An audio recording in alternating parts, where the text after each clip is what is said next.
আজকে সকালটা শুরু হয়েছে আমার খুব তাড়াতাড়ি, তাই ব্লগটাও সকাল সকাল শুরু করেছি।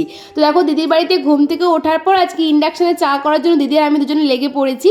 তো আগের দিনে দেখিয়েছিলাম যে বাড়িতে অন্যান্য সকেটগুলোতে একটাতেও ইন্ডাকশানে প্লাগটা লাগছিল না, শুধুমাত্র ফ্রিজে যে সকেটটা আছে সেখানেই কিন্তু ইন্ডাকশানটা লাগছিল। তাই দেখো দুটো টুলের ওপরে চাপিয়ে কিন্তু ইন্ডাকশানটা রাখা হয়েছে। আর দিদিকে সব কিছু বুঝিয়ে দিচ্ছিলাম যে কোনটাতে অন অফ সুইচ, কমানো বাড়ানো, টেম্পারেচার সব কিছু দেখিয়ে দিচ্ছিলাম।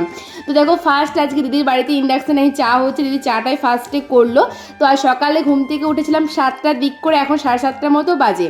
তো ফাইনালি দিদির বাড়িতে আর কি ফার্স্ট টাইম দেখতেই পাচ্ছ যে চা হয়ে গেছে ইন্ডাকশানে। তো সকাল সকাল চাটা খেয়ে যাবো এক জায়গায়, চলো দেখতে থাকো, সঙ্গে থাকো। Hello friends, welcome back to my channel. তো এখন বাজে আর কি 9টা মতো। এই দেখো আমার জিজু আর আমি দুজনে এখন ঘুরতে বেরোবো, যাবো হচ্ছে সামনে এখানে একটা কামারশালে, একটু লোহার কাজ আছে। তো কি করব সেখানে গিয়ে দেখতেই পাবে। তো চলো এখন যাই। তো জিজু একটা এখানে সাইকেল নিয়েছে, আমি যে দেবের সাইকেলটা নিয়েছি, জানি না চালাতে পারবো কি না, অনেকদিন পর আর কি সাইকেল নিয়ে বেরোচ্ছি। যাই হোক, তো চলো সাইকেল নিয়ে তো ভিডিও করতে পারবো না, তো ফোনটা এখন জিজুকে দিই আর ওখানে যাই, গিয়ে আবার দেখা হচ্ছে। চলো এখন দেখো এই যে লোহার দোকানে চলে এসেছি আমি আর জিজু দুজনে মিলে আর কি। আর এটা কিন্তু দিদির বাড়ি থেকে খুব একটা দূর নয়, একটু সামনে আর কি। আর এখান থেকে যে কাজটা করব তোমাদেরকে দেখাই। দেখো এটা একটা হচ্ছে ছোট্ট আর কি নোয়া দেখতে পাচ্ছ। তো এটা হচ্ছে আর কি আমার মায়ের বিয়ের আসল নোয়া। তো এটা থেকে কিন্তু একটা গোল টাইপের নোয়া তৈরি করা হবে। তো সে কারণে এখানে এসেছিলাম। আর এর সাথে কিন্তু দিদিও একটা নোয়া তৈরি করতে দিয়েছিল, তো সেটা বিকালবেলা দেবে আর কি, এখন দেয়নি আমাদেরকে। আমরা বাড়ি চলে এসেছি, দেখতেই পাচ্ছ, মানে দিদির বাড়িতে চলে এলাম। আর দেখো 4 থেকে 5 বছর পর কিন্তু আজকে আমি সাইকেল চালালাম, আর ভাবিনি সাইকেলটা চালাতে পারবো অনেকদিন পর। আর এরকম সাইকেলটা আমি জীবনে ফার্স্ট টাইম চালালাম, খুব শখ ছিল এই সাইকেলগুলো চালানোর। তো তাই দেবের সাইকেলটা আমি নিয়ে গিয়েছিলাম। যাই হোক, তার খুব আনন্দও হয়েছে। আর দেখো বাড়িতে আসার পর দিদি এখন মুড়ি দিয়ে দিয়েছে সবাইকে এখন খাবার জন্য। তো এদিকে চপ, আচারের তেল, পেঁয়াজ কুচি, মুড়ি বেশ সুন্দর করে আর কি মাখছিলাম খাবার জন্য। আর দেবকে দেখো দেখাচ্ছি।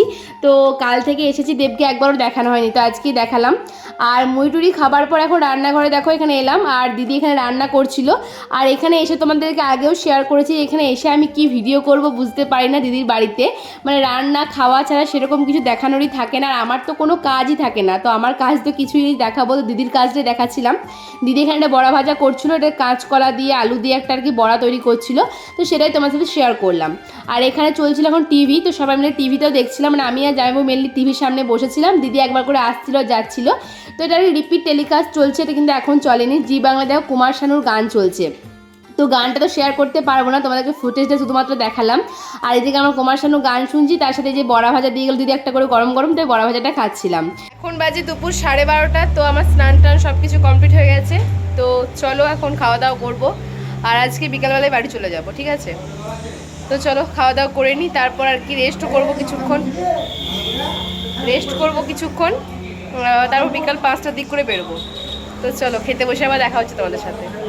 তো দেখো এখন এই যে দুপুরে খাবার খেতে বসে পড়েছি। আজকে দিদি কি রান্না করেছে তোমাদেরকে শেয়ার করি। ভাত, বড়া ভাজা, আলু পোস্ত, এদিকে আছে আর কি পাট শাক, এইখানে আছে মাছের ঝাল দেওয়া, আর ভেন্ডি ভাজা করেছিল, সেটা আমি খাইনি তাই নিয়েও নি। আর দেখো আম আর দই। তো এই ছিল দুপুরের মেনু। তো চলো খাওয়া দাওয়া করি, আবার পরে কথা হচ্ছে। গুড আফটারনুন ফ্রেন্ডস, এখন বাজে বিকাল 4:30। তো দেখতেই পাচ্ছ এখন রেডি হয়ে গেছি বাড়ি যাওয়ার জন্য। খাওয়া দাওয়া করার পর 2 ঘন্টা মতো ঘুমিয়েছি, প্রায় 2টো থেকে 4টে পর্যন্ত ঘুমালাম। আর এখন রেডি হয়ে বসে আছি জানালার ধারে আর কি। আর যে সকালবেলায় দেখিয়েছিলাম যে মায়ের নোয়াটা করতে দেওয়া হয়েছিল, সেটা সকালবেলা কিন্তু দেয়নি। এক্ষুনি গিয়ে আর কি আমার জামাইবাবু নিয়ে এলো।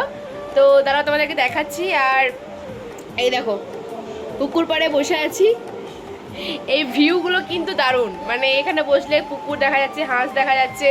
কালকেও বসেছিলাম সন্ধ্যাবেলা, বেশ সুন্দর হাওয়া দেয় সন্ধ্যাবেলার, এখন তো আর কি খুব সুন্দর সুন্দর হাওয়া দিচ্ছে। যাই হোক, তো চলো এই 5টার দিক করে বেরিয়ে যাবো, এই দিক থেকে অটো পেয়ে যাবো, এমনকি বাসও আছে। তো চলো তোমাদেরকে দেখাই নোয়াটা। এই দেখো এই হচ্ছে নোয়াটা। আমার মা যেটা পরে আছে সেটা কিন্তু চ্যাপটা টাইপের, এটা কিন্তু গোল। তো এটা আর কি রূপো দিয়ে বাঁধানো হবে, সে কারণে গোল করা হলো। তো এটা আর কি সকালবেলা করতে দিয়ে এসেছিলাম, আর এখনই গিয়ে আর কি জিজু নিয়ে এলো। দিদিরটাও এরকমই হয়েছে, সেম, দিদিও একটা করালো। এখন বাজে বিকাল 5টা। দেখো ফাইনালি বাড়ি যাওয়ার জন্য বেরিয়ে পড়েছি ব্যাগ ট্যাগ নিয়ে। তো আমার কাঁধে একটা ব্যাগ, দিদির হাতে একটা ব্যাগ। তো এই বাড়ির সামনে রাস্তায় এসে দাঁড়ালাম, এখান থেকে কিন্তু মানে অটো পেয়ে যাবো, বাস বলছি। আর জিজু কিন্তু বাইরে আসেনি, কারণ যখনই বাড়ি যায় তখনই বলছে তুই চলে যা, তাই বলছে আর থাকতে হবে না, এলি কি জন্য, এরকম আর কি বলছিল। তো আমি বললাম বাইরে এসো, তোমার কি শালি চলে যাচ্ছে বলে মন খারাপ? দেখো কীরকম করছিলাম জিজুকে আমি, যাচ্ছে বলে জিজুর মন খারাপ। মোয়ে মোয়ে মোয়ে মোয়ে তো চলো দেখি কখন অটো আসে।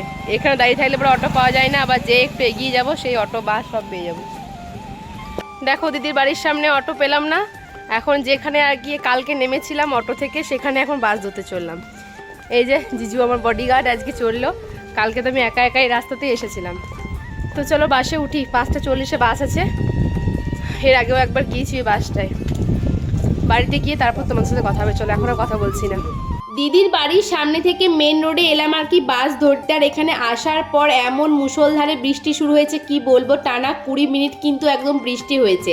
আর ওইদিকে মা ভাই ফোন করছে, ওই আমাদের বাড়ির দিকে কিন্তু কোনো বৃষ্টিই নেই। আর এখানে দেখো ভিডিও করতে করতে এত জোরে মেঘ ডাকলো যে আমি বললাম গাইজ মেঘ ডাকছে, ফোনটা রাখছি এরকম করলাম। তো কিছুক্ষণ ক্যামেরাটা অফ করে রেখেছিলাম, তারপর দেখো আবারও ভিডিও করছি, এতটা পরিমাণে বৃষ্টি। আর তারপরে কিন্তু এর থেকেও জোরে শুরু হয়েছিল, তখন মাকে ভিডিও কল করেছিলাম, মানে মা ফোন করেছিল তো ভিডিও কল করছিলাম। তো আমাদের বাড়ি থেকে কিন্তু দিদির বাড়ি খুব একটা ডিস্টেন্স নয়, মানে দুবরাজপুর খুব একটা ডিস্টেন্স নয়। তাও দেখো আমাদের বাড়ির ওইদিকে বৃষ্টি নেই কিন্তু এখানে বৃষ্টি। যাই হোক, তো এখানে মানুষগুলো একটু আর কি স্বস্তি, মানে শরতের মেঘের মতো, এই যেখানে মেঘটা দাঁড়াচ্ছে সেখানেই বৃষ্টি হচ্ছে। তো যখন বাসটা এলো আমি তো বাসটা ধরতেই পারিনি, কারণ এতটা পরিমাণে বৃষ্টি। আর বাসটা তো এখানে দাঁড়িয়েছিল একটু আগে, তো বৃষ্টিতে ভিজে ভিজে আমি কীভাবে যাব। আর যখন আর কি দিদির বাড়ি থেকে এলাম তখন মেঘ বা বৃষ্টির কোনো সংকেত কিছুই ছিল না, হঠাৎ করে বৃষ্টিটা শুরু হয়েছে, তাই কিন্তু ছাতা টাতা কিচ্ছু আনা হয়নি। আর বাসটা ধরা হয়নি, তাই দিদির বাড়িতে আবার ফিরে গিয়েছিলাম, কি আর করা যাবে। তো চলো এই দিকে বুঝতেই পারছো কতটা বৃষ্টি। রেস্টুরেন্টে দাঁড়িয়েছিলাম, তারপর গিয়েছিলাম বাড়িতে। বন্ধুরা দেখো এখন বৃষ্টিটা একটু ধরেছে, আমি কিন্তু বাসটা পেলাম না, বাসটা চলে গেল। এতটাই তখন বৃষ্টি পড়ছিল, তোমাদেরকে তো একটু কম কম বৃষ্টি দেখালাম, তো আমি আর বাসে উঠতেই পারলাম না। আর যে টাইমে খুব বৃষ্টিটা পড়ছে তখন মাকে ভিডিও কল করেছিলাম, তো মানে ভাই ফোন করেছিল। যাই হোক, তখন দেখো আবার আর কি দিদির বাড়িতে এলাম। আজকে আমার কপালে যাওয়া নেই, মানে যেখানে যাওয়ার বলে না কপালে আছে রাত্রেবেলা, তো এখানে আমার আজকে খাবার লেখা আছে, তো কিছু করার নেই, মেনে নিতে হবে। যাই হোক, তো এখন আর কি বাড়ি চলে এসেছি, চলো চেঞ্জ করি, পরে কথা বলছি তোমাদের সাথে আবার। এখন ভিডিওটা কন্টিনিউ করছি আবার সন্ধ্যেবেলা থেকে, কারণ বিকালবেলা ঝড় বৃষ্টি হওয়ার পর কিন্তু বেশ কিছুক্ষণ কারেন্ট ছিল না, তাই ভিডিও কিছু করতে পারিনি। আর এখন দেখো রান্নাঘরে দিদি এখন আলুর দম করছে, তো সেটাই শেয়ার করলাম। আর দেব এতক্ষণ টিউশন পড়ছিল, আর দেখো দেবের কাছ থেকে একটা কথা শুনে প্রচণ্ড হাসলাম এতক্ষণ। তারপর আর কি ক্যামেরাটা অন করলাম, বললাম তুই সবাইকে বল। তো কিন্তু ও বলতে পারলো না, কারণ ক্যামেরা দেখে থতমত খেয়ে গেছে। তো তোমাদেরকে আমিই বলে দিচ্ছি ভয়েস ওভার দিয়ে। তো ঘটনাটা হচ্ছে দেবকেও টিউশন টিচার পড়াতে এসেছিলেন, আর উনি কিন্তু আমার ভিডিও দেখেন, তাই দেবকে বলেছে এই মেয়েটাকে আমি ইউটিউবে দেখেছি, তোদের বাড়িতে হঠাৎ করে কী করে চলে এলো। তো এটা নিয়ে প্রচণ্ড হাসাহাসি করছিলাম। তো আমি বললাম বলতে পারলি না যে আমরা ভাড়া করে নিয়ে এসেছি।